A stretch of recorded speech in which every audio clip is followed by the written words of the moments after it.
네, 시작하겠습니다. 오늘은 산상수훈 14번째 시간입니다. 제목은 계명의 지극히 작은 것 하나가 온전히 드러나야 천국에서 큰 자. 마태복음 5장 19절에서부터 20절까지 말씀입니다. 그러므로 누구든지 이 계명 중에 지극히 작은 것 하나라도 버리고 또 그같이 사람을 가르치는 자는 천국에서 지극히 작다 일컬음을 받을 것이요 누구든지 이를 행하며 가르치는 자는 천국에서 크다 일컬음을 받으리라. 내가 너희에게 이르노니 너희 의가 서기관과 바리새인보다 더 낫지 못하면 결코 천국에 들어가지 못하리라. 아멘. 말씀에 보면은 19절에 이 계명 중에 지극히 작은 것 하나가 나오죠. 그러면 이제 이 계명 중에 지극히 작은 것 하나가 무엇을 의미하는지에 대해서 우리가 알아봐야 되는 건데, 우리가 이 말씀을 그냥 문자 그대로 이해하게 되면 수많은 계명들이 성경에는 존재하고 있는데 그 중에서 어떠한 하나의 계명이라던가 아니면 그 계명 중에서도 어떤 특정한 단어 아니면 특정한 토시 이런 거 하나라도 버리게 되면, 다시 말해서 그것을 지키지 않게 되면은 천국에서 작은 자다 일컬음을 받을 것이며, 이렇게 말씀을 만약에 본다 그러면 우리가 지금 읽고 있는 성경이라고 하는 것은 그러니까 전부 번역 성경인 거죠. 그러니까 번역 성경이라고 하는 것은 그러니까 원문을 지금 번역을 한 건데, 그 번역 성경도 여러 가지 버전들이 있어요. 우리나라에서도요. 뭐 개역 개정도 있고 개역 한글도 있고 뭐 쉬운 성경도 있고 뭐 흠점역도 있고 여러 가지 이제 번역들이 있는 거고, 그 번역들마다 쓰는 단어들이 다르고 또 문장들도 많이 다르죠. 왜냐하면 번역 성경이라고 하는 것은 번역하는 사람들의 의도가 당연히 들어갈 수밖에 없어요. 그러니까 정확한 문장을 구성하기 위해서는 의역이 들어갈 수밖에 없다라는 거예요. 왜냐하면 히브리어 본문도 마찬가지고 헬라어 본문도 마찬가지고 우리의 어떤 문장 구조에 맞게 정확하게 일치하지 않기 때문에 그래요. 그래서 뭔가를 더 첨가해야 되고 어떤 것은 더 빼야 되고 이러한 일들이 일어나요. 영어 성경도 마찬가지예요. 뭐 킹제임스 버전이라던가 NIV라던가 아니면 ESV 뭐 여러 가지 버전들이 있잖아요. 그럼 그러한 것들도 뭐냐면 내용이 다 일치하지 않아요. 그럴 수밖에 없는 이유는 뭐냐면 성경은 원문이 존재하지 않아요. 그러니까 우리가 읽고 있는 히브리어, 뭐 아람어, 또 헬라어 이러한 성경들은 전부 다, 그러니까 우리가 원본이라고 알고 있는 성경들은 전부 다 사본이에요. 그렇기 때문에 수많은 사본들이 존재하고 있고 그 중에서 제일 공신력이 있다라고 생각되어지는 사본을 우리가 가지고서 그것을 영어로 번역하고 한글로 번역하고 뭐 중국어로도 번역하고 일본어도 번역하고 이렇게 각 나라의 언어로 다 번역하게 되는 거예요. 그러면 원문이 존재하지 않기 때문에, 원본이라고 하는 것은 단 한 글자도 존재하지 않기 때문에 사본만 존재하기 때문에 어떠한 사본을 선택을 하느냐에 따라서 내용이 달라질 수가 있어요. 그래서 우리가 성경을 읽다 보면은 없음이라고 하는 부분도 있잖아요. 그 말은 무슨 말이냐면 어떠한 사본에서는 내용이 있는데 또 어떠한 사본에는 없다라는 뜻이에요. 그러면 사본 자체가 정확하게 모든 사본들이 일치하면 좋겠지만 그렇지 않기 때문에, 그러면 어떠한 사본에는 특정한 단어가 들어가기도 하고 빠지기도 하고 어떠한 문장 자체가 들어가기도 하고 빠지기도 한다고요. 그러면 어떠한 사본을 선택해야만이 단 한 글자도, 그러니까 지난 시간에 말했던 1.1획이라던가 아니면 가장 작은 거 하나를 빼먹지 않고 정확하게 번역을 할 수 있을까요? 번역을 하고 그것을 우리가 가르치고 실천할 수 있을까요? 그건 불가능하다는 거예요. 그렇기 때문에 나중에도 말씀을 드리겠지만 여기서 지극히 작은 것 하나가 우리가 생각하는 것처럼 어떤 문장이나 단어나 아니면 어떠한 토시 하나 이런 것들을 의미하지 않는다라는 거죠. 만약에 그러한 거라면 천국에서 큰 자가 될 수 있는 분은 아마 아무도 없을 거예요. 왜냐하면 정말 성경 원본에 나오는 토시 하나까지 전부 다 실천하며 지킬 수 있는 사람들, 그렇게 가르칠 수 있는 사람은 아무도 없기 때문에 그렇죠. 그리고 오늘 말씀에 보면은 누구든지 일을 행하며 가르치는 자. 그러니까 일을 행한다라고 하는 것은 결국은 계명 중에 지극히 작은 거 하나를 행하며 그렇게 가르치는 자는 천국에서 크다 일컬음을 받을 것이며.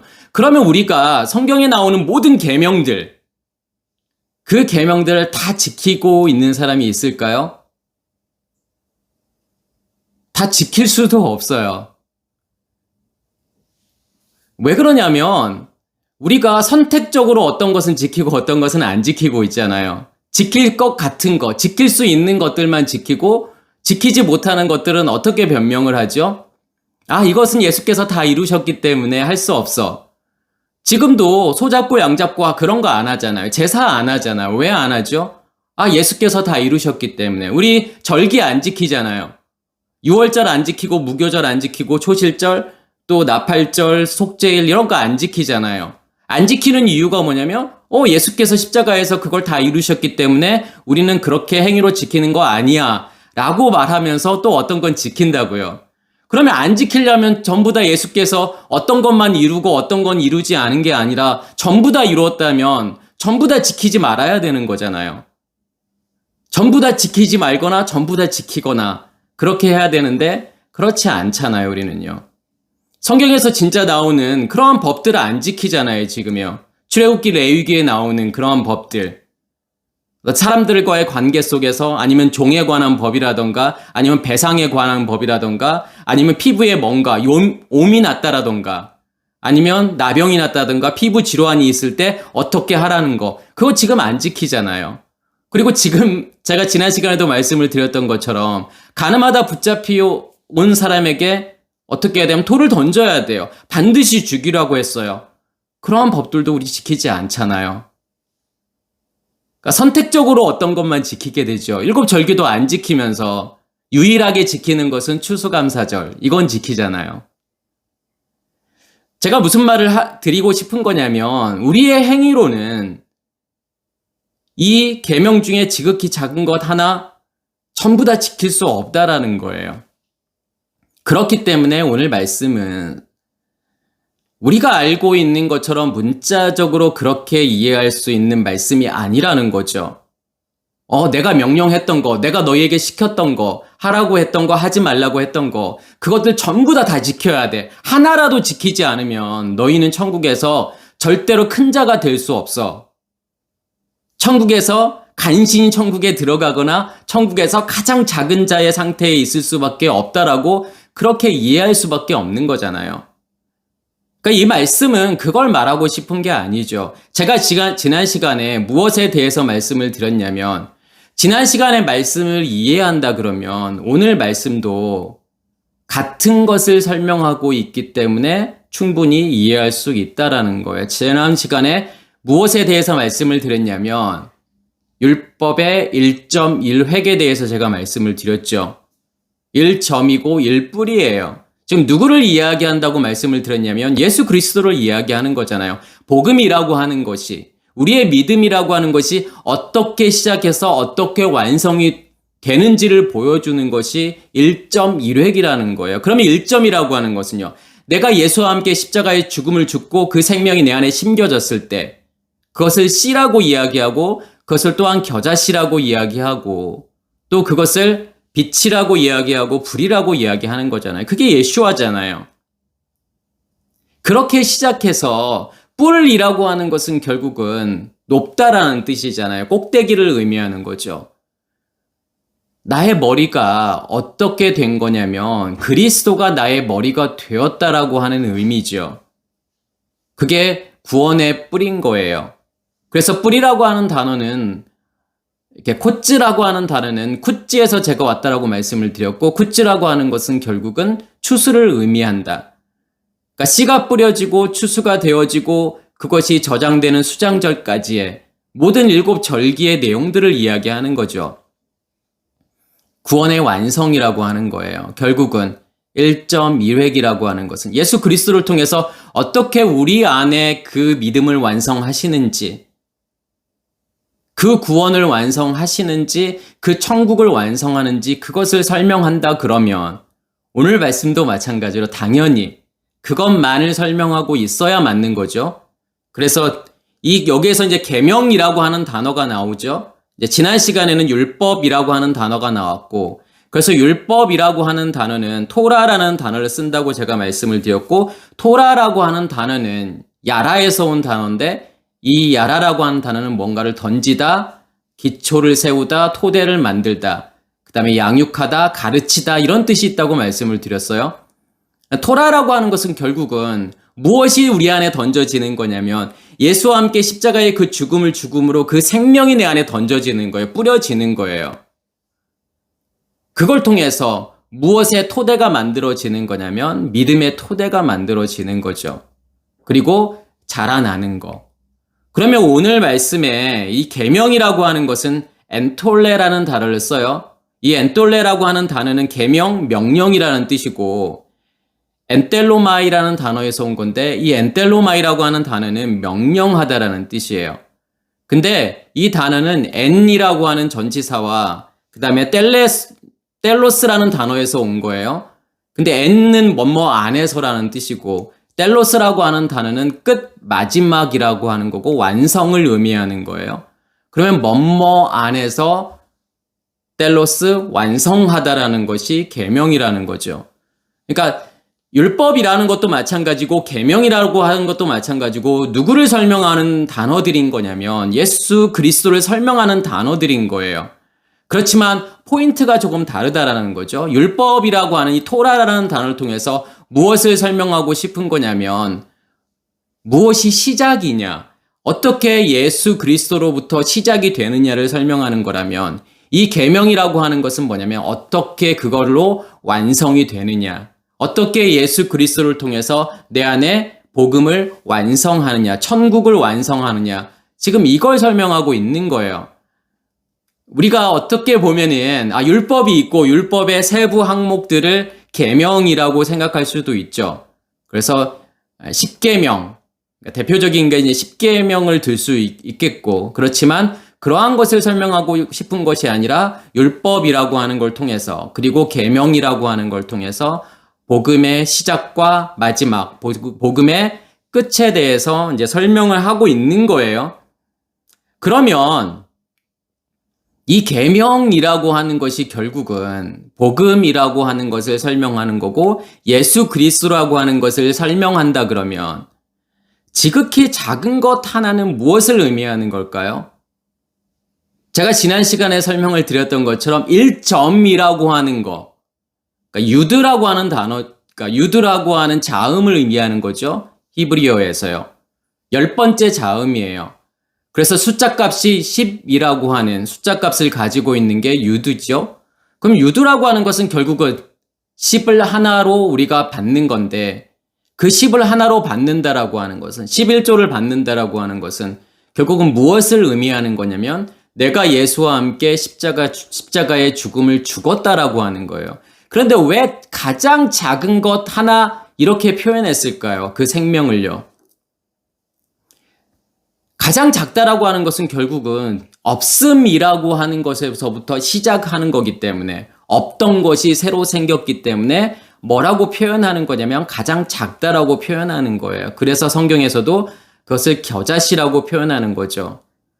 결국은 1점이라고 하는 것도 마찬가지고 여기에서 지극히 작은 것 그 하나라고 하는 것은 결국은 예수와를 이야기하는 거예요. 그래서 예수께서 내가 땅에 불을 던지러 왔다라고 하는, 결국은 예수께서 이 땅에 오신 이유는 우리와 함께 십자가의 죽음을 죽는다라고 하는 건데, 우리와 함께 십자가의 죽음을 죽는다라고 하는 것은 결국은 내가 말씀이 들려져서 누구를 보게 되는 거냐면 나 자신을 보게 된다라는 거예요. 내가 얼마만큼 신앙생활했던 상관없고 몇 대를 신앙생활했던 그거하고는 상관없이 나의 모습이 어둠이구나. 나의 모습이 내가 지금 서 있는 곳이 애굽이구나. 라는 것을 볼 수 있어야 되는 거예요.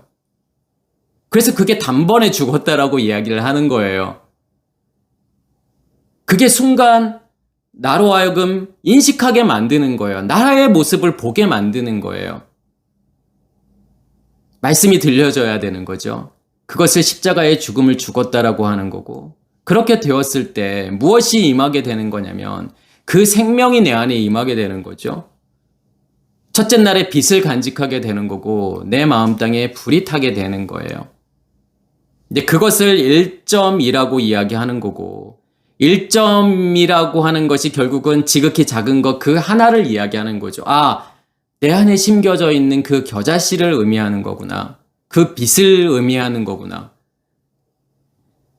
마태복음 2장 6절에 보면 또 유대 땅 베들레헴아 너는 유대 고을 중에서 가장 작지 아니하도다. 내게서 한 다스리는 자가 나와서 내 백성 이스라엘의 목자가 되리라 하였음이라. 여기에서도 가장 작지 아니하도다. 어디가요? 베들레헴이요. 그러니까 가장 작다라고 하는 이 단어는 엘라키스토스라는 단어를 쓰는데 여기서도 엘라키스토스라는 단어가 쓰여졌죠. 가장 작지 아니하다. 그러니까 베들레헴이라는 동네가 가장 작지 아니하는 이유는 뭘까요? 거기에 뭐가 심겨졌냐면 예수께서 태어나셨다라고 하는 것은, 그러니까 예수의 삶이라고 하는 것을 통해서 무엇을 설명하고 싶은 거냐면 복음이 무엇인지를 설명하고 싶은 거예요.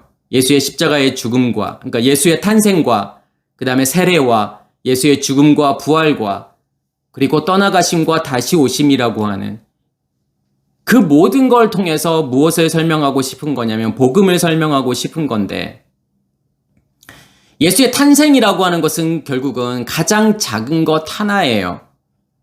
그러니까 베들레헴이라고 하는 것은 그렇게 작은 것 하나로 시작하게 되는 거고, 결국은 그렇게 작은 것으로 시작해서 어떻게 되는 거냐면 한 다스리는 자가 나오는 거죠.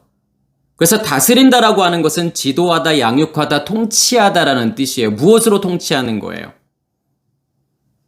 결국은 내가 넷째 날, 다섯, 여섯째 날을 산다라고 하는 것은 다섯째 날의 짐승, 여섯째 날의 짐승을 다스리는 거고 지배하는 거고 통치하는 거예요. 무엇으로 다스리고 지배하고 통치하는 거냐면 내 안에 있는 것을 주어서요. 내 안에 있는 생명을 주고 내 안에 있는 양식을 주어서 그들을 기르는 것을 다스리고 지배하고 통치한다라고 이야기하는 거죠. 그게 한 다스리는 자가 되는 거예요. 가장 작은 자에서 다스리는 자가 되는 거고, 그것을 무엇이라고 이야기하는 거냐면 이스라엘의 목자라고 이야기하는 거예요. 목자도 마찬가지로 어떤 뜻이냐면 먹이다 라는 뜻이고 양육하다 라는 뜻이에요. 먹일 수 있는 자가 목자예요. 처음에는 가장 작은 것으로부터 시작하지만 다스리는 자가 되고 목자가 된다라고 하는 것은 큰 자가 되는 거죠. 그래서 여기서도 분명하게 가장 작지 아니하다라고 말하는 거예요. 가장 작은 거에서부터 시작해서 가장 작지 아니하는 상태, 다시 말해서 큰 상태가 되는 것을 이야기하는 거죠. 그게 베들레헴이라는 뜻이에요. 결국은 베들레헴이 되었다라고 하는 것은 베이트와 레헴이라고 하는 단어의 합성어잖아요. 베이트라고 하는 것은 집이라는 거고 레헴이라고 하는 것은 양식을 의미하는 거죠. 내가 양식을 가지고 있는 집이 되어서 다른 사람들에게 양식을 나누어 줄 수 있는 자, 그게 한 다스리는 자인 거고 그게 이스라엘의 목자라는 거예요. 그렇기 때문에 베들레헴이라고 하는 곳은 가장 작지 아니하다라는 거예요. 시작은 가장 작은 것에서부터 시작해서 가장 작지 아니한 상태로 바뀌는 거. 결국은 예수께서 하신 일이라고 하는 거. 예수께서 제자들을 가르치시고 십자가의 죽음을 죽으시고 부활하시고 또 제자들을 가르치시고 하는 모든 것들은 결국은 한 다스리는 자를 의미하는 거고 그게 이스라엘의 목자라는 거죠. 그렇기 때문에 그것을 무엇이라고 말할 수 있는 거냐면 큰 자라고 말할 수 있는 거예요. 그래서 누가복음 12장 26절에서도 제가 지금 이 작은 자라고 하는 것이 어떠한 상태에 있는지를 처음에 설명을 드렸고 그게 정말 맞는지를 여러 가지 본문을 통해서 제가 설명을 하도록 하겠습니다. 누가복음 12장 26절에 보면은 그런즉 가장 작은 일도 하지 못하면서 어찌 다른 일을 염려하느냐. 이게 26절 말씀인 거고 24절에는 까마귀를 생각하라. 심지도 아니하고 거두지도 아니하며 골방도 없고 창고도 없으되 하나님이 기르시나니 너는 새보다 얼마나 더 귀하냐. 이 말씀을 그냥 문자적으로 우리가 이해하면 하나님께서 아무것도 안 하는, 씨를 뿌리지도 않고 걷어들이지도 않고 그것을 저장하지도 않는 새들도 먹여 살리는데 너희들 왜 걱정하는데? 내가 너희들 안 먹여 살릴까봐? 너희들 굶을까봐? 그거 걱정하고 있는 거야? 지금 그러한 얘기가 아니잖아요. 여기에서 까마귀를 생각해보라. 심지도 않고 거두지도 않고 저장하지도 않는다라는 건 그건 뭘 이야기하는 거예요, 결국은요. 씨 씹는 죽음, 6월절을 의미하는 거고, 거두어들인다라고 하는 것은 추수를 의미하는 거잖아요. 초실절부터 맥추절, 오순절, 칠칠절. 지금 그걸 의미하는 거죠. 거두어들인다라고 하는 것은요. 창고에 들인다라고 하는 것은요. 수장절을 의미하는 거잖아요. 뭐는 그렇게 할 수 없다라는 거죠. 까마귀는요. 새는요. 왜냐하면 새라는 단어가 오프라는 단어를 쓰는데 이 오프라는 단어는 우프에서 온 단어인데 우프라고 하는 것은 뭐냐면 덮다라는 거예요. 날개로 덮다라는 거죠. 그 새라고 하는 것은 무조건 부정적인 의미라고 생각하시면 안 돼요.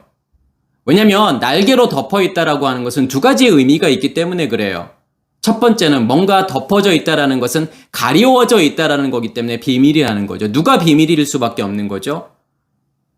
성막 밖에 있을 때는 성막이라고 하는 것이 비밀이에요. 하나님이라는 존재가 비밀이에요. 우리는 누구나 다 어디에서부터 시작인 거냐면 새에서부터 시작인 거죠. 하나님이 비밀이기 때문에 하나님을 무엇으로 섬길 수밖에 없는 거냐면 보여지는 그대로 섬길 수밖에 없다라는 거예요. 그 안에 무엇이 있는지 모르기 때문에요.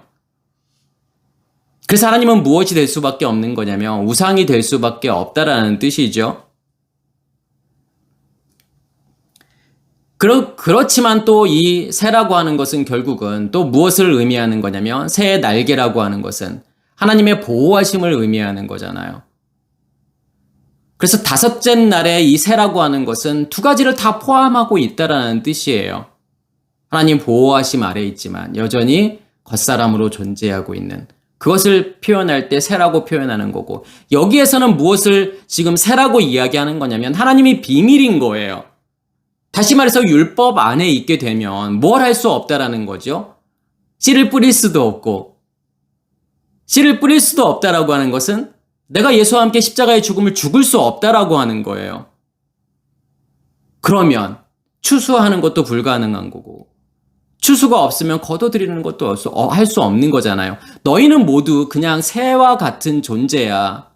그렇지만 하나님께서 기르신다라고 하는 것은 무엇을 의미하는 거냐면 우리가 새보다 더 귀한 존재라고 하는 것은 이 믿음의 길을 가고 있다면 정말 내가 내 안에 그 예수와 함께 십자가의 죽음을 죽고 그 생명이 내 안에 심겨져서 싹이 나서 자라서 씨 가진 열매 맺는 나무가 되고 추수가 되고 또 수장절이 우리 안에서 이루어지고 이런 모든 과정 가운데 우리가 있다 그러면 당연히 새보다는 더 귀한 상태인 거죠.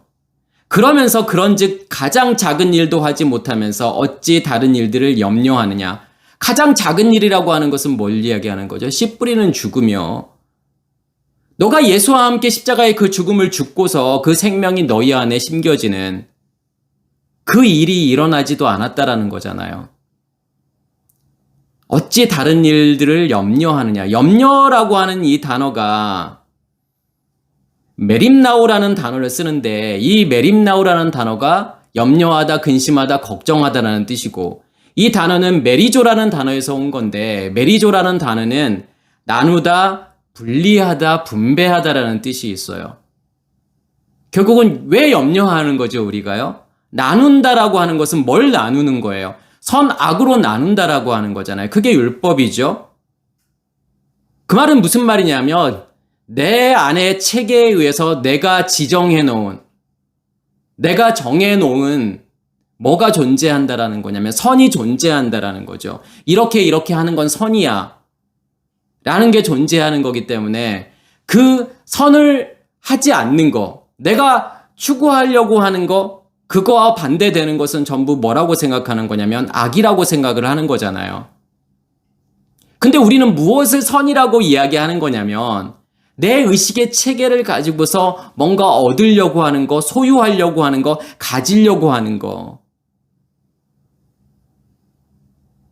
그것이 선이라고 생각을 하잖아요. 내가 추구하는 것은 선인 거고 그렇지 않은 것은 전부 뭐라고 생각하는 거냐면 악이라고 생각을 하는 거예요.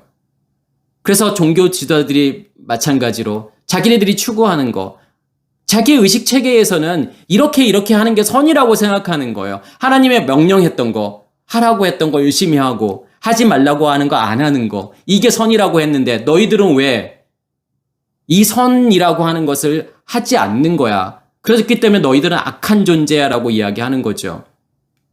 이 선이라고 하는 것이 결국 소유라고 한다면 우리는 가지면 가질수록 만족하지 않다라는 거죠. 더 가지려고 하고 더 얻으려고 하고 더 소유하려고 해요. 무엇으로요? 나의 의식의 체계로요. 율법으로요. 그렇기 때문에 뭐가 따라올 수밖에 없는 거냐면 근심, 걱정이 따라올 수밖에 없어요. 왜요? 내가 가지고 있는 것으로 만족하지 않기 때문에 그래요. 절대로. 그 의식의 체계로는 내가 가지려고 하는 것으로는 나에게 만족을 주지 못한다라는 거예요. 그러니까 계속 근심하고 걱정할 수밖에 없다라는 거죠. 그러면서 하나님께서 하시는 말씀이 뭘까요?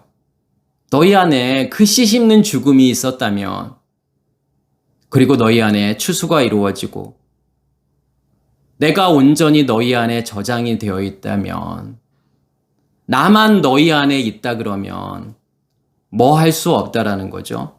근심할 수 없다라는 거고 걱정할 일이 없다라는 거예요. 왜요? 그게 전부니까요. 우리는 전부를 가지고 있는 거예요. 그 씨가 내 안에 심겨졌다라고 하는 것은 하나님이 내 안에 존재한다라고 하는 거고, 하나님이 내 안에 존재하고 있기 때문에 걱정, 근심이 사라지고 없어진다라는 뜻이에요. 왜 그러냐면 그것만이 전부이기 때문에 그래요. 그래서 하나님께서 이렇게 말씀하시는 거죠. 그런즉 그러니까 예수께서요, 가장 작은 일도 하지 못하면서 어찌 다른 일을 염려하느냐. 여기에서도 가장 작은 일이라고 하는 것은 결국은 씨 씹는 죽음이라는 거죠. 그게 심겨졌다라고 하면, 그게 내 안에 존재한다라고 하는 그것이 너무 명확하고 선명하고 그것이 확증이 되었다 그러면 사실은 걱정할 일이 없는 거예요. 그런데 보여지는 것으로 그것을 확증하려고 하니까 걱정, 근심이 따라오는 거죠. 내가 가지고 있는 게 맞을까? 내가 소유하고 있는 게 맞을까? 그게 지식이 될 수도 있어요. 어떤 깨달음이 될 수도 있어요. 실체 없는 지식이라고 하는 거, 실체가 없는 깨달음이라고 하는 것은 결국은 그것 또한 무엇을 만들게 되는 거냐면 근심, 걱정을 만들게 돼요. 왜냐하면 그것은 누가 만든 거기 때문에요. 나의 의식의 체계가 만든 거기 때문에 그런 거예요. 나의 의식의 체계가 만든 모든 것들은 당연히 무엇이 따라올 수밖에 없는 거냐면 근심, 걱정이 따라올 수밖에 없어요. 왜요? 거기에서 절대로 만족하지 않으니까 그래요. 더 많은 지식을 얻어야 되고, 더 많은 깨달음을 얻어야 되고, 더 많은 것을 가져야 되고, 더 많은 것을 소유해야 되잖아요. 그러니까 다 경험을 해보셔서 알겠지만, 그럼 보여지는 것은, 그러한 욕심은 끝도 없잖아요. 1억 가지고 있는 사람이 10억 가지고 싶어 하는 거고, 10억 가지고 있는 사람이 100억 가지고 싶은 거고, 100억이면 충분할 것 같은데 이 사람들은 더 많이 가지려고 하잖아요. 만족이라는 게 절대로 있을 수가 없어요. 그래서 가장 중요한 거 하나, 그 하나를 가지라고 하는 거고 그것을 소유하라고 하는 거예요. 그것만이 우리에게 진정한 만족을 주기 때문에 그런 거예요. 마태복음 25장 40절에는 임금이 대답하여 이르되 내가 진실로 너희에게 이르노니 너희가 여기 내 형제 중에 지극히 작은 자 하나에게 한 것이 곧 내게 한 것이니라. 형제 중에 지극히 작은 자 하나, 같은 단어죠. 그럼 여기에서 내 형제 중에 지극히 작은 자는 어떠한 자를 이야기하는 걸까요? 가장 가난한 자요? 가장 볼품없는 자요? 그러한 사람이 지금 가장 작은 자를 의미하는 걸까요? 우리가 이 지금 비유를 이해하시려면 앞에 나오는 비유들을 이해하셔야 돼요. 이제 세 가지 비유가 나오죠. 마태복음 25장에는요. 첫 번째는 열처녀의 비유가 나오고, 그 다음에는 달란트의 비유가 나오고, 그 다음에 양과 염소의 비유가 나오잖아요. 거기서 나오는 것들을 이해하셔야만이, 왜냐하면 이 세 가지 비유는 하나의 세트로 보시면 돼요. 그러니까 이 세 가지 비유가 복음의 전체를 설명하고 있다라고 생각하시면 돼요. 열처녀의 비유에서 말하고 싶은 건 뭘까요? 지혜로운 다섯 처녀, 미련한 다섯 처녀. 둘 다 뭘 가지고 있죠? 불을 가지고 있고 기름을 가지고 있어요. 차이점은 뭘까요? 신랑을 맞을 수 있는 기름이 있느냐 없느냐의 차이죠. 그 말은 무슨 말이냐면 이 기름이 밖에서 들려지는 말씀에 의해서 만들어진 기름인 거냐, 아니면 내 안에서 지성소로부터 하늘로부터 나오는 말씀이 기름으로 예비되어져 있느냐의 문제예요. 하늘로부터 나오는 말씀이 기름으로 예비되어져야만이 무엇을 만드는 거냐면 씨 가진 열매를 만든다라는 거예요. 밖에서 들려지는 말씀은 무엇을 하게 만드는 거냐면 씨가 심겨지고 씨가 발화되어서 싹이 나게 만드는 거고, 결국은 거기에서 씨 가진 열매를 만드는 것은 어디서부터 나오는 말씀을 의미하는 거냐면 지성소로부터 나오는 말씀을 의미하는 거예요. 그 말씀이 나와야만이 씨 가진 열매를 만든다라는 거죠. 그게 지혜로운 다섯 처녀고, 그 지혜로운 다섯 처녀가 신랑과 함께 결국은 혼인잔치에 참여한다라고 하는 것은 무엇이 되었음을 이야기하는 거냐면 씨 가진 열매가 만들어졌음을 의미하는 거예요. 그게 열처녀의 비유예요. 그러면 달란트 비유에서는요, 그 씨 가진 열매라고 하는 그 한 달란트를 가지고 있으면 어떻게 할 수밖에 없을까요? 셋째 날에 씨 가진 열매라고 하는 것이 결국은 넷째 날에 메오르트 광명체들이라고 이야기하는 거죠. 다시 말해서 씨 가진 열매를 가 있다라고 하는 것은 무엇을 줄 수밖에 없는 거예요? 먼저는 과육을 먹게 되잖아요. 그래서 맛있고 아름다운 열매를 맺으려고 하는 이유는 짐승들이 와서 그것을 먹게 하는 거예요. 그래서 먼저는 과육을 먼저 먹게 되죠. 결국은 과육을 먹게 하려고 하는 이유는 뭐냐면 씨를 먹게 하기 위해서요. 씨를 먹어야만이 그 씨를 다른 데에 이렇게 퍼뜨릴 거 아니에요. 씨 가진 열매로 존재한다라고 하는 것은 말씀을 먼저 주게 되는 거고, 그리고 그 안에 있는 씨를 주는 거예요. 그 씨라고 하는 것은요, 생명이잖아요. 빛이잖아요. 말씀을 받은 자들에게 그 생명을 넘겨주는 거죠. 그것을 무엇이라고 이야기하는 거냐면 광명체들이라고 이야기하는 거예요. 그래서 그 하나를 가지고 있는 자는 줄 수밖에 없다라는 거잖아요. 그 하나의 열매를 맺는 이유는, 씨 가진 열매를 맺는 이유는 그것을 전하기 위해서 그런 거예요. 퍼뜨리기 위해서 그런 거기 때문에요. 절대로 땅에 감추어 둘 수 없다라는 거예요. 땅에 감추어 두었다라는 것은 없는 거라는 거죠. 있으면 반드시 주게 되어 있는데 없으니까 못 준다라는 거잖아요. 그래서 야고보서에서도 말하고 싶은 게 그거예요. 행함이 없는 믿음은 죽은 거야. 행함이라고 하는 것은 내 안에 있는 것을 넘겨주는 거예요. 그것이 안 나타나? 결국은 한 달란트를 가지고 있는데 그것을 주지 못해? 그것으로 장사하지 못해? 그래서 한 달란트를 남기지 못해? 그러면 한 달란트가 없다라는 거잖아요. 너 안에 믿음은 없으니까 못 주는 거잖아.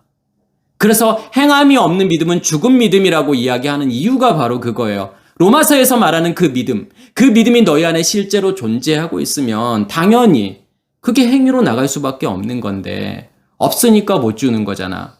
그게 달란트 비유예요. 있으면 당연히 줄 텐데.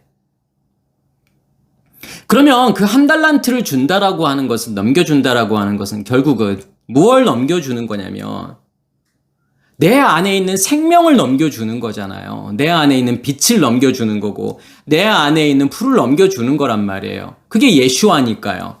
그 예슈아를 넘겨주는 거잖아요. 그럼 이 양과 염소의 비유에서는 뭐라고 말씀하시는 거죠? 지금 예수께서요. 형제 중에 지극히 작은 자 하나. 그러면 그 형제 중에 지극히 작은 자 하나는 어떠한 자를 이야기하는 걸까요? 무엇을 받은 자요? 내 안에 있는 생명을 넘겨줘서 그 생명을 받은 자, 그 한 달란트를 넘겨줘서 그 한 달란트를 받은 자를 이야기하는 거잖아요. 그런 사람에게 그 한 달란트가 존재하고 있는, 그 생명이 존재하고 있는 그 사람 안에서 그 불이 타고 있는 자들에게 뭘 줘야 되는 거죠? 내 안에 있는 양식을 줘야 되는 거잖아요. 그래서 지극히 작은 자에게 한 것이, 그러니까 한 것이라고 하는 것은 내 안에 있는 양식을 넘겨준 것이 곧 내게 한 것이니라. 그 말은 무슨 말일까요? 그걸 통해서 그 사람 안에 하나님이 존재하게 만드는 거. 그게 뭐냐면 하나님께서 하나님에게 한 거라는 거죠. 하나님께서 원하시는 거라는 거예요. 그게요. 여기에서도 지극히 작은 것 하나, 지극히 작은 것 하나를 간직하고 있는 그 사람이라고 하는 것은 결국은 그 생명을 간직하고 있는 그 사람을 이야기하는 거예요. 그러니까 누가복음 16장에서도 두 가지 비유가 나오죠. 불의한 재물, 그러니까 옳지 않은 청지기 비유가 나오죠. 불의한 청지기 비유라고 우리가 알고 있죠. 그리고 부자와 나사로 비유가 나와요. 거기서는 뭘 이야기하고 싶은 거죠? 이 두 가지 비유는 누가복음에만 나와요. 다른 복음서에서는 나오지 않아요. 누가복음의 위치를 우리가 알아야 돼요. 누가복음이라고 하는 것은 무엇을 말하고 싶은 거냐면 요단을 건너는 것을 의미하고 싶은 거예요. 말하고 싶은 거예요. 그게 누가복음의 핵심이에요. 그래서 누가복음에서만 많이 나오는 주제가 뭐냐면 부자와 가난한 자의 비유예요. 그러한 관점으로 지금 이 청지기 비유를 보셔야 되는 거고, 그 다음에 부자와 나사로 비유를 보셔야 돼요. 그러니까 부자와 나사로 비유도 마찬가지예요. 진짜 네가 부자야? 그러면 나사로라고 하는 거지, 없는 자에게 뭘 줘야 돼요? 도움을 줘야 되는 거예요. 나사로라고 하는 뜻은 도움이라는 뜻이잖아요. 그렇기 때문에 누구의 도움을 받아야 되는 자죠? 부자의 도움을 받아야 되는 존재가 나사로예요. 없으니까 못 주는 거예요. 진짜 안에 있는 것을 주어서 이 나사로를, 이 거지를 없는 상태에서 나오게 만들었다면 이 부자는 어디에 있을까요? 아브라함의 품에 있겠죠. 다시 말해서 아브라함으로 완성이 되었다라는 거예요.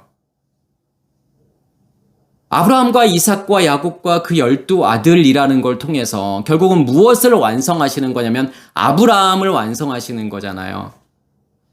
하나님의 것으로 충만한 그 상태. 그게 아브라함이니까요. 진짜 부자라는 뜻이에요. 그게요. 아브라함의 품에 있다라고 하는 것은요. 그렇게 하지 못한다라고 하는 것은 진짜 부자 아니라는 소리잖아요. 여기에서도요. 불의한 청지기 비유에서도 청지기가 부자의 것을 맡은 사람이죠.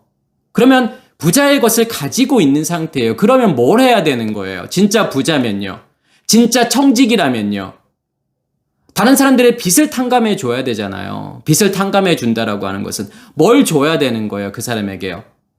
말씀을 줘야 되는 거고, 생명을 넘겨줘야 되는 거고, 그리고 그 불이 계속 탈 수 있도록 무엇을 계속 공급해 줘야 돼요? 양식을 공급해 줘야 되잖아요. 기름을 계속 공급해 줘야 되잖아요. 그래서 그 사람들의 빚을 탕감해 줘야 되는 거예요. 죄를 용서해 줘야 되는 거예요. 그게요. 그게 청지기가 해야 될 일인 거예요. 그래서 지극히 작은 것에 충성된 자는 무엇 하는 거예요? 내 안에 있는 것을 넘겨주는 거예요. 그래서 그 작은 것 상태에 있는 사람을 먹이는 거. 아까 제가 금방 말씀드렸던 것처럼 가장 작은 자를, 가장 작은 자에게 한 것이 나에게 한 것이니라. 그 말하고 같은 표현이잖아요. 그렇게 작은 것에 충성된 자는 큰 것에도 충성되니라. 큰 것이라고 하는 것은 결국은요. 내가 넷째 날 작은 광명체가 되어서 세상을 향해서 빛을 비추는 거예요. 그게 작은 광명체잖아요. 반사체잖아요. 큰 광명체는요. 어디를 비추는 거죠? 내 안을 비추잖아요. 그러면 큰 것에 충성된다라고 하는 것은 결국은 무엇을 말하고 싶은 거냐면 내가 그리스도와 온전히 연합된 존재가 된다라는 거죠. 여섯째 날에 자카르와 네케바의 연합이라고 하는, 하나님과 나와의 연합이라고 하는 아담이 만들어지는 거고, 결국은 샤바트의 완성을 의미하는 거예요. 그게 큰 자잖아요. 그 큰 자가 되기 위해서는, 그 큰 것에 충성하기 위해서는 어떠한 일들을 해야 되는 거죠? 청지기의 일을 해야 되는 거예요. 진짜 청지기요. 진짜 부자의 일을 해야 되는 거예요. 우리 안에 씨 가진 열매가 존재한다 그러면 우리는 넷째 날, 다섯, 여섯째 날을 산다라고 하는 것은 그렇게 다섯, 여섯째 날의 짐승들을 기르는 거예요. 무엇을 주어서요? 내 안에 있는 것을 주어서 그렇게 하라는 거죠. 우리가 무엇에 대해서 제가 계속 말씀을 드렸냐면 지극히 작은 거 하나라고 하는 것은 결국은 그게 생명이구나. 내가 예수와 함께 십자가의 죽음을 죽고 나의 의식이 깨어지고 그 생명이 내 안에 심겨졌다라고 하는 거. 그것을 제가 겨자씨라고 이야기하는 거잖아요. 그게 가장 작은 거란 말이에요. 그러면 그 겨자씨가 자라서 싹이 나서 풀이 되고 큰 나무가 된다라고 하는 거. 그럼 거기에서의 싹이라고 하는 것은 결국은 뭘 말하고 싶은 걸까요? 왜냐하면 지금 버리고라는 단어가 나왔잖아요. 우리가 충분히 오해할 만한 번역이죠. 왜냐하면 우리는 이 버리고라고 나오니까 지극히 작은 것 하나, 율법의 아주 세세한 항목, 작은 항목이라도 진짜 버리지 말고 다 지켜야 되는 거구나라고 생각할 수 있는 거잖아요. 지금 예수께서도 오셔가지고 그런 이야기 하는 걸까요? 이미 율법학자들이 다 이야기하고 있는 거잖아요. 서기관과 바리새인들이 이미 다 이야기하고 있는 건데 예수께서도 오셔가지고 똑같은 이야기 하고 싶은 걸까요? 그거 철저히 지켜야 돼. 우리는 지킬 수 있는 사람이 아무도 없잖아요. 누구로 지키라고 하는 걸까요? 예수 그리스도로요. 예수 그리스도를 너희 안에 간직해. 그걸로 지키는 거잖아요. 여기서 버리다라는 단어가 리오라는 단어를 썼는데 이 리오라는 단어는 원래 어떤 뜻이냐면 뭔가를 열다라는 뜻이에요. 깨다 열다. 그리고 놓아주다, 풀어주다, 자유롭게 해주다 라는 뜻이 있고 또 헐다, 부수다, 파괴하다라는 뜻이 있어요. 그런데 대부분은 어떠한 의미로 성경에서 지금 쓰였냐면 풀다, 깨다, 열다, 자유하게 만들다라는 의미로 쓰였어요. 다른 본문도 마찬가지로 이런 의미일 수 있는데 그것을 이제 헐다, 부수다, 여기서부터 버리다 이렇게 지금 번역을 한 것뿐이겠죠. 그래서 리오라고 하는 단어는 결국은 뭔가를 깨는 거고 여는 거예요. 그러니까 잘 생각해 보시면 우리 안에 그 씨가 심겨지게 되면은 씨가 그대로 있으면 안 되잖아요. 그러면 씨가 발화가 되려면 어떠한 것이 필요할까요? 무엇이 필요하죠? 물이 필요하잖아요. 물이 불어져야만이 씨의 껍질이 불어서 껍질이 깨지게 되고 그 다음에 씨 안에서의 모든 신진대사들이 일어나서 세포 분열이 일어나서 싹이 나고 자라게 되잖아요. 그걸 무엇이 만들어내는 거냐면 물이 만들어내는 거예요. 우리 안에 예수의 생명이 심겨지게 되고 다시 말해서 불이 타오르게 되지만 처음에는 그것을 인식할 수 없다라는 거예요. 다시 말해서 내 안에 씨가 심겨졌다라고 하는 것은 무엇을 의미하는 거냐면 그것을 부활이라고 이야기하는 거예요. 왜요? 내가 예수와 함께 십자가의 죽음을 죽고 그 생명이 내 안에 심겨졌잖아요. 새로운 생명이 내 안에 심겨졌지만 그것을 우리가 처음에는 인식할 수 없다라는 거예요. 그게 뭔지 모른다는 거예요. 내 안에 불이 간직되어 있지만 그것을 절대로 느끼지도 못하고 인식하지도 못해요. 그런 사람들이 있죠. 뭐가 부어져야 되는 거냐면 말씀이 기름 부음으로 부어져야만이 내 안에 불이 타올라서 그 불을 인식하게 되는 거예요. 처음에 인식하지 못하는 이유는 뭐냐면 우리의 겉사람이 너무 강하니까요. 그 흙이 씨를 덮고 있기 때문에 흙이 너무 강하기 때문에 그것을 뚫고 나오지 못하는 거예요. 그런데 무엇이 부어져야 돼요? 말씀이 부어져야 되는 거고 기름 부음이 있어야만이 내 안에서 불이 타올라서 무엇을 인식하게 되는 거죠? 아, 내가 부활이 되었구나. 내가 거듭났구나라는 것을 인식하게 된다라는 거예요. 그래서 부활 이후에 예수께서 엠마오로 가는 제자들에게 찾아가시잖아요.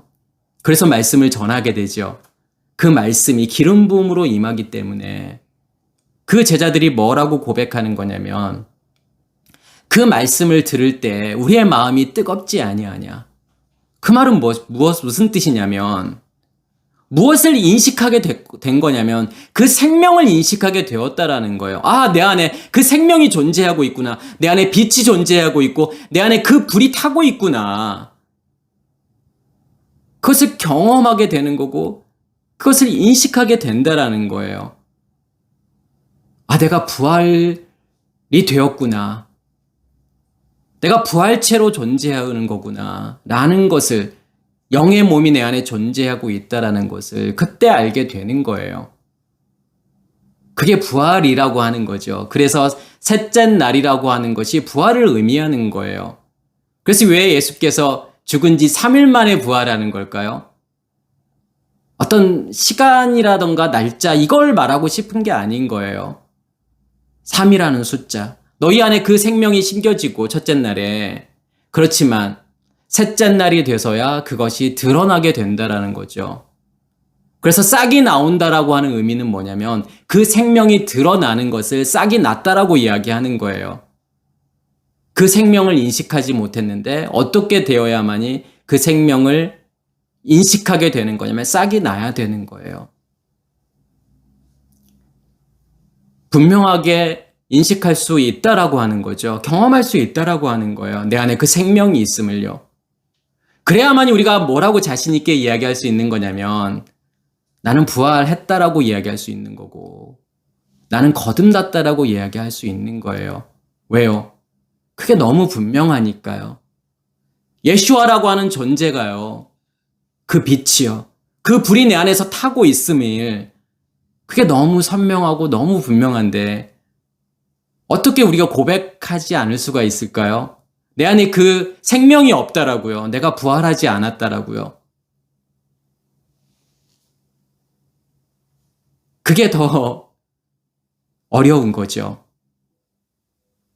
그래서 생명이 심겨졌다 그러면 반드시 말씀을 듣게 되면 그것을 인식할 수 있다라고 하는 거예요. 버리고라는 것은 그거예요. 그 하나가 심겨졌으면 그 하나가 어떻게 되는 거냐면 깨어지고 부셔져서 그 하나는 드러날 수밖에 없다라는 거죠. 그 단어가 리오라는 단어예요.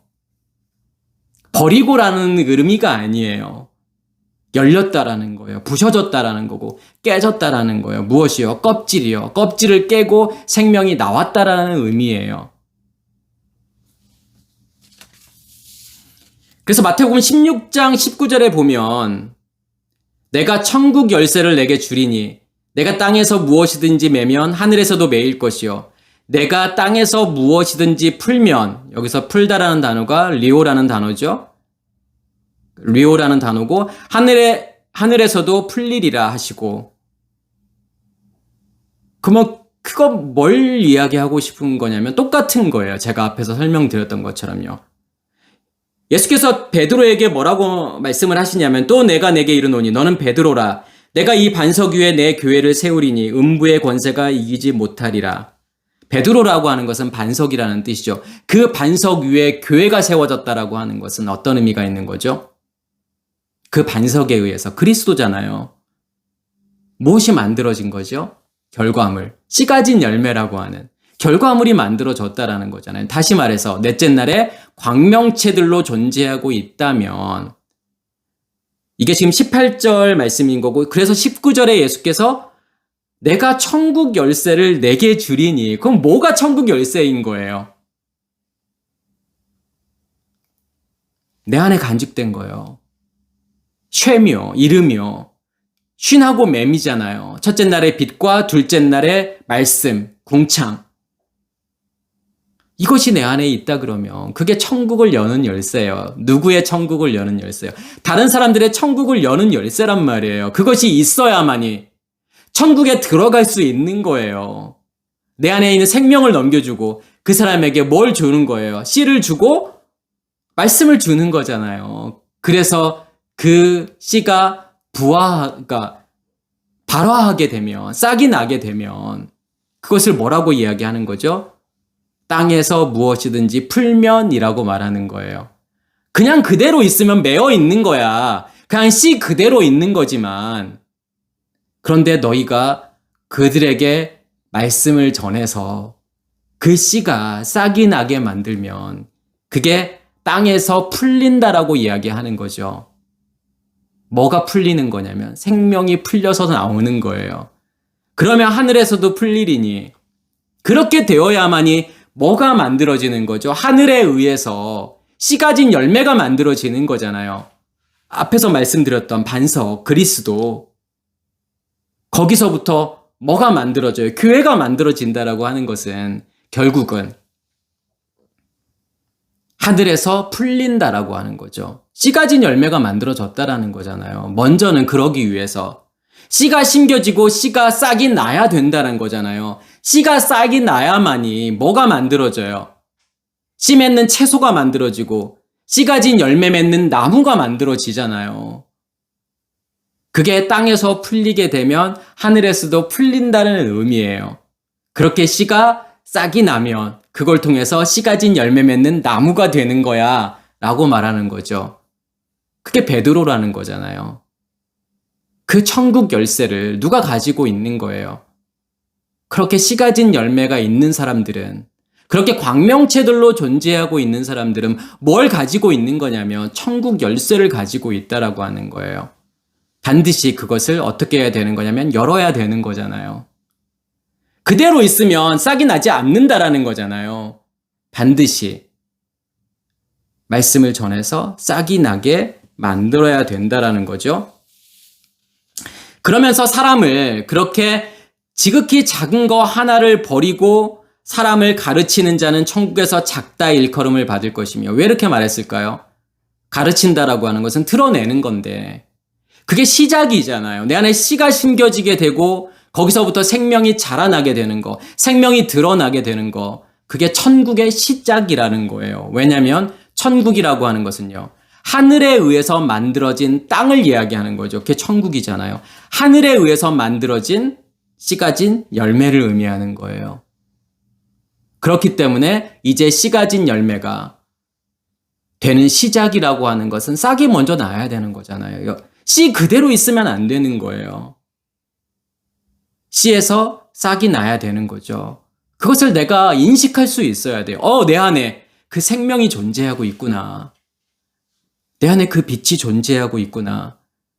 그것을 인식하는 것부터가 무엇의 시작을 의미하는 거냐면 그게 천국의 시작이라고 하는 거예요. 그러니까 천국에서 가장 작은 자라고 하는 것은 천국의 시작을 의미하는 거죠.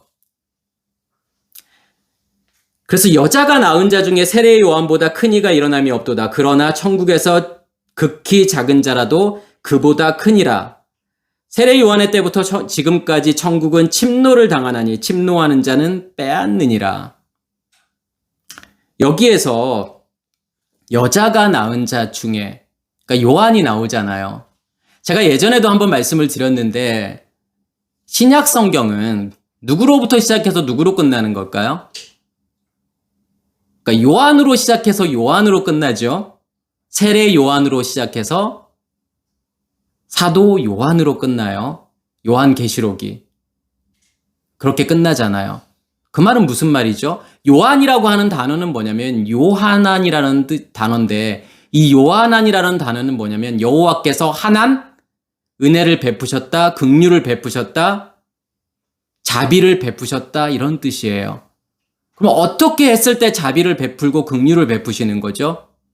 생명의 씨를 내 안에 넘겨줬을 때, 예수와 함께 내가 십자가의 죽음을 죽고 그 생명이 내 안에 넘겨졌을 때 그것을 요한안이라고 이야기하는 거예요.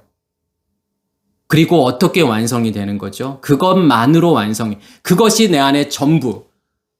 결국은 하나님의 은혜와 자비를 통해서 하나님의 주신 것으로 그것만 간직되어져 있는 상태가 요한안인 거예요. 그래서 요한으로 시작해서 요한으로 끝난다. 다시 말해서 예슈아로 시작해서 마시아우로 끝나는 거예요. 예수로 시작해서 그리스도로 끝나는 거예요. 성경은요. 그러면 세례 요한은 누구를 설명하는 걸 수밖에 없는 거냐면 예수를 설명할 수밖에 없는 거고, 사도 요한은요, 그리스도를 설명하는 거예요. 어떻게 그 믿음이 완성이 되는지. 그렇기 때문에 여자가 낳은 자 중에, 그럼 여자라고 하는 것은 율법을 의미하는 거잖아요. 여자가 낳은 자 중에 세례 요한보다 큰 이가 일어남이 없도다. 여자가 낳은 자 중에 세례 요한이 가장 크다라고 하는 것은 왜 가장 크다라고 표현했을까요? 율법의 마지막이니까요. 이제 율법이 끝나고 무엇이 시작이 되는 거기 때문에 복음이 시작이 되는 거잖아요. 예수가 이 땅에 왔다라고 하는 것은요. 무엇을 주시기 위해서 그 작은, 지극히 작은 거 하나를 넘겨주기 위해서 온 거잖아요. 그러면 그 전까지는요. 가장 큰 거예요. 시작되기 전이 가장 큰 거예요. 그래서 새벽이 오기 전에, 아침이 오기 전에, 아침 오기 전이 가장 어둡다라고 이야기하는 거예요. 대비되는 거기 때문에요. 새벽과요, 아침과 대비되는, 빛과 대비되는 가장 어두움. 그것을 여자가 낳은 상태라는 거죠. 낳은 자 중에 요한이 가장 크다라는 거예요. 그러나 천국에서는 극히 작은 자라도 그보다 크니라. 당연하죠. 요한은요. 그 율법의 마지막이라고 하는 거고, 그 마지막이 지나야만이 내가 예수와 함께 십자가의 죽음을 죽고 그 생명이 신겨지는 천국에서 가장 작은 자가 되는 거기 때문에요. 어리석은 질문은 뭐냐면, 그러면 요한은 천국에 못 갔나요? 이런 질문들이요. 모세는 천국에 못 갔나요? 이런 거요. 요한이 무슨 뜻인지를 이해하지 못해서 하는 질문인 거예요. 모세가 무슨 의미가 있는지, 요한이라고 하는 걸 통해서 무엇을 설명하고 있는지를 보셔야 되는 거예요. 계속 우리의 의식이 계속 거기에 멈춰져 있어서 그래요. 가는 천국이라고 하는 개념에서요. 이제 그런 걸 설명하는 게 아니죠. 그래서 세례 요한의 때부터 지금까지 천국은 침노를 당하나니 침노하는 자는 빼앗느니라.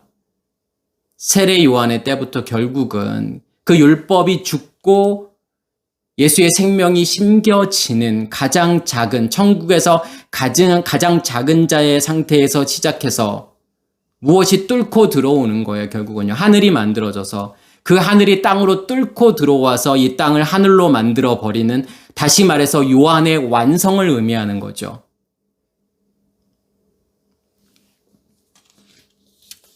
그렇기 때문에 제가 무엇을 말씀을 드린 거냐면 천국에서 지극히 작다라고 하는 개념이 무엇인지를 설명을 드린 거예요. 일단은 그 생명을 가지고 있다 그러면 그 생명을 가지고 있어서 내가 그 생명을 인식하고 경험하게 되는 그 순간부터 무엇을 살고 있는 거냐면 천국을 살고 있다라고 하는 개념이에요. 작은 상태로요. 천국을 살고 있는 거고, 누구든지 이를 행하며 가르치는 자는 천국에서 클다 일컬음을 받으리라. 행한다라고 하는 단어가 포이에오라는 단어를 쓰죠. 이 포이에오라는 단어는 행하다, 만들다, 제조하다 뭐 이런 뜻이 있어요. 히브리어에서는 아싸라는 단어를 쓰죠. 일하다, 노동하다, 만들다 이러한 뜻이고, 뭘 이야기하는 거죠? 우리 보고 행해라고 하는 거가 아닌 거예요. 너 다 지켜. 그 계명의 리스트들을 만들어 놓고 그 리스트들 전부 다 지켜야 돼. 이걸 행해야만이 천국에서 큰 자야. 그거가 아니라 정말 너희 안에 그 생명이 시작이 되었어? 그럼 누가 일하시겠다라는 거예요? 하나님께서 일하시겠다라는 거잖아요. 무엇으로요? 주신 것으로요. 첫째 날의 빛과 둘째 날의 말씀으로. 그것으로 일하시겠다라는 거잖아요. 불로 태우시겠다라는 거잖아요. 우리 안에 불이 붙었다라는 것은, 7 등불이 존재한다라는 것은 나를 보게 하실 거고, 보게 하신다라고 하는 것은 태워서 다 없애시겠다라고 하는 거예요. 그게 하나님의 일하심이에요. 그래서 아싸라는 동사가 계속 나오는 거예요. 7날의 창조 가운데서. 내가 일할게. 내가 일해서 너희를 완전히 변화시킬 거야. 바꿀 거야.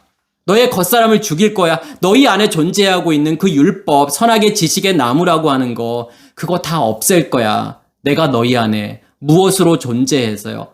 내가 너희 안에 생명나무로 존재해서 그 생명나무만 있게 만드는 그 상태.